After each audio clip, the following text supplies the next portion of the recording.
जितना मर्जी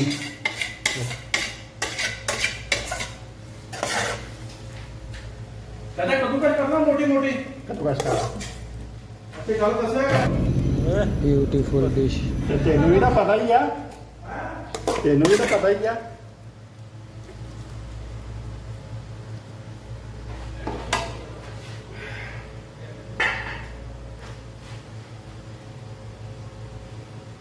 अंडे ये अंडे हैं जी अंडे गर्मी अंडे थोड़ी रखी दे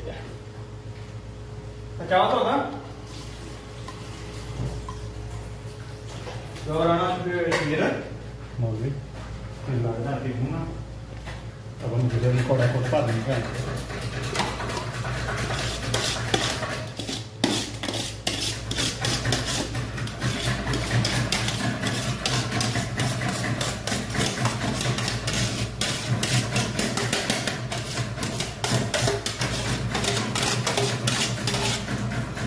तेरे दो के डिशा खाने ने एक मीठा चावल एक चाइनीज बिरयानी यही उतर दानी चल है आवाज ही जाती तेन चंगिया काम की आवाज नहीं जा रही हूं कहता मैं बड़ा बड़ा बोल देता तू आ जा रे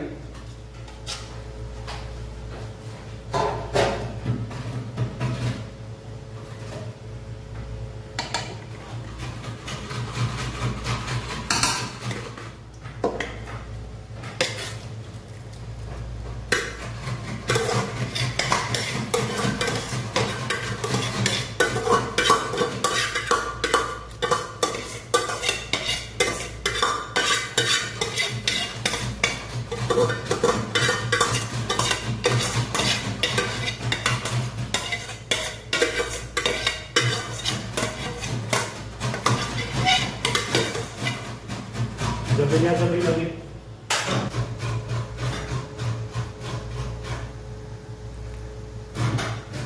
ज्यादा काम नहीं बेगम को मैं बेड़ा कट लाता हूं जिना काम मैं तो तुम्हारे आप तो कष्ट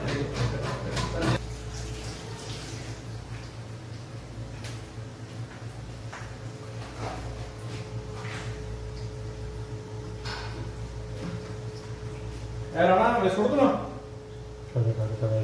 हैं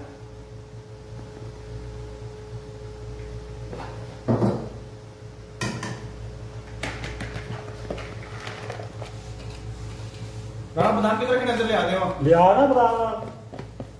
नहीं मैं नहीं खाने ਹੁਣ ਕੇ ਘੁੱਟਦਾ ਪਿਆ दाल कितने रखे ने नहीं तो बादाम नहीं कर रहे यार ये तेरा ही है